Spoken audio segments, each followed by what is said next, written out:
کیا تم عیدوں کے وقت یہ احساس کا واقعہ نہیں سنتے؟ جب میرے آقا صلی اللہ علیہ وسلم عیدگاہ جا رہے تھے، بیچ میں ایک یتیم بچے کو دیکھا جو پھٹے پرانے کپڑے میں تھا۔ حضور نے اس سے پوچھا کیا تیری عید نہیں ہے؟ اس بچے نے کہا عید تو ہے لیکن میرے بابا نہیں ہے۔ تم مارکیٹ جاتے ہو آج رمضان کی عیدوں کی تیاری کے لیے، دیکھتا ہوں مارکیٹ بھری رہتی ہے، اپنے بچوں کی من پسند کپڑے خریدتے ہو، چاہے وہ جتنے مہنگے ہو جیسے بھی ہو، نہیں لیکن عید میں میرے بچوں کو خریدنا ہی ہے، اور ایکسٹرا بھی خریدتے ہیں۔ لیکن تمہیں پتہ ہے کئی گھر ایسے ہیں جن کے بچے اپنے ماں باپ سے بول بھی نہیں سکتے کہ اس مہینے ہمیں کپڑے لائے ہیں، نہیں لا سکتے۔ کیا یہ احساس کسی کے اندر ہے کہ جب میں شاپنگ کروں تو ایک ڈریس ایکسٹرا لے لوں، ایک نیا جوڑا ایکسٹرا لے لوں، تاکہ میں وہاں تک پہنچا دوں جس کے بچے کے باپ کے اندر خریدنے کی طاقت نہ ہو، تاکہ عید میں وہ بھی ہمارے ساتھ شامل ہو سکے؟ کیا تم عیدوں کے وقت یہ احساس کا واقعہ نہیں سنتے؟ جب میرے آقا صلی اللہ علیہ وسلم عیدگاہ جا رہے تھے، بیچ میں ایک یتیم بچے کو دیکھا جو پھٹے پرانے کپڑے میں تھا۔ حضور نے اس سے پوچھا کیا تیری عید نہیں ہے؟ اس بچے نے کہا عید تو ہے لیکن میرے بابا نہیں ہے، میرے بابا نہیں ہے، وہ شہید ہو چکے ہیں، مجھے پہنانے والا کون ہے آج؟ وہ کائنات کے آقا و مولا جو انیس بے کساں ہے، چارہ ساز درد منداں ہے، اس یتیم کو اٹھا کر اپنے گھر لائے اور اپنے ہاتھوں سے نہلایا، حسنین کریمین کے کپڑے پہنائے، عیدگاہ جانے کے وقت واپس آ کر کے، اور پھر اس بچے کو اپنے کندھوں پر سوار کر کے عیدگاہ لے جانے لگے۔ کون ہے یہ جو احساس رکھتا ہے؟ حسن و حسین انگلی پکڑ کر کے چل رہے ہیں اور یتیم بچہ کندھے پر سوار ہے، مصطفیٰ کریم کے کندھے پر سوار ہے۔ بلکہ اس دن دیکھنے والے صحابہ اش اش کرتے رہ گئے، اور کئی بچے تو یہ تمنا کرتے رہ گئے کاش ہمارے بھی باپ مرے ہوتے تو میرے آقا کندھے پر اٹھائے ہوتے، یتیم ہوتے ہم۔ میرے عزیزو، یتیموں کا حقیقی اس دنیا میں کوئی چارہ ساز درد منداں ہے، بے قصوں کا انیس کوئی ہے تو میرے مصطفیٰ کی ذات، اور انہوں نے پورا نظام تمہیں دیا ہے۔ یہ صرف سنانے کے لیے نہیں، یہ کوئی کہانیاں نہیں ہیں جو تمہیں سنائی جاتی ہیں، تمہارے عمل کے لیے ہے کہ اپنی زندگی میں تمہارے پاس جو چیز بھی آئے اس کا ایک حصہ ان لوگوں کے لیے خاص کر دو، کیونکہ قرآن میں ہے وَفِي أَمْوَالِهِمْ حَقٌّ لِلسَّائِلِ وَالْمَحْرُومِ۔ غریب لوگ قیامت کے دن مقدمہ کریں گے، مولا ہم کو تو نے کیوں نہیں دیا مال، ہم کو مال نہیں دیا، ہمارے پاس اتنے اسباب نہیں تھے۔ رب تعالیٰ فرمائے گا تمہارا مال بھی دیا تھا امیروں کے پاس، تو غریب کہیں گے انہوں نے تو ہمیں نہیں دیا، ان کے پاس میں نے تمہارا حق رکھا تھا، تو کہیں گے ہمارا حق تو انہوں نے دیا ہی نہیں، زندگی پر وہ خود کھاتے رہے۔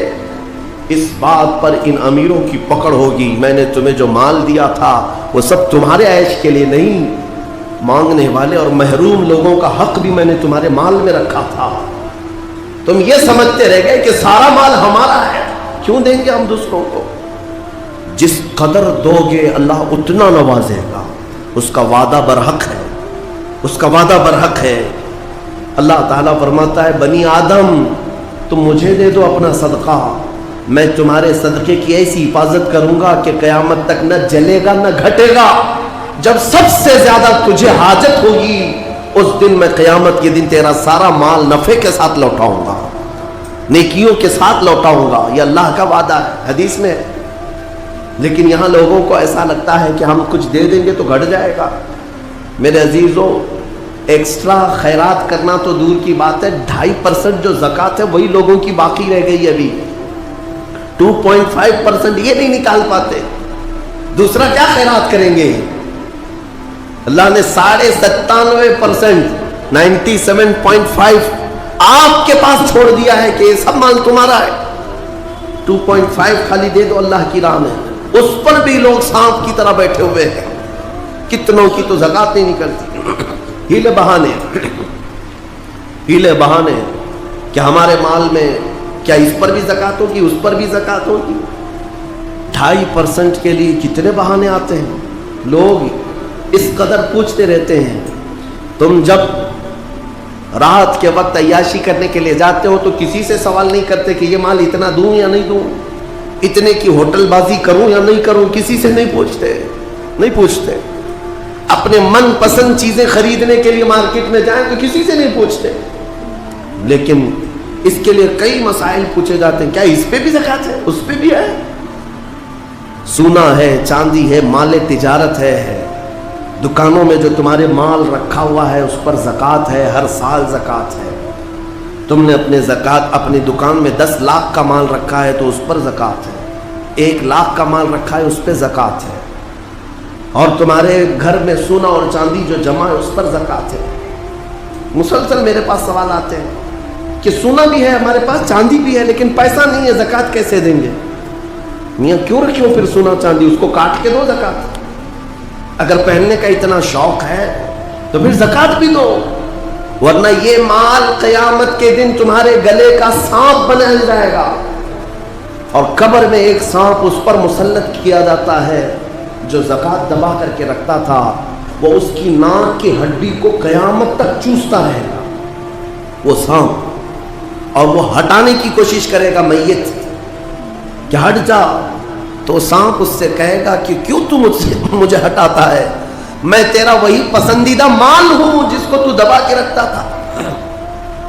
یہ مال اژدہا اور سانپ کی شکل میں قبروں میں قیامت تک ہوگا. اپنے احساس کو زندہ کریں.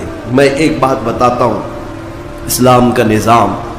میرے آقا صلی اللہ تعالیٰ علیہ وسلم مسجد نبوی سے باہر نکلے. حضرت ابو ہریرہ کہتے ہیں میں اس دن بہت بھوکا تھا، سوچا کہ حضور سے شکایت کر دوں. جب میں باہر نکلا حضور نظر آ گئے. میں نے کہا یا رسول اللہ، پیٹ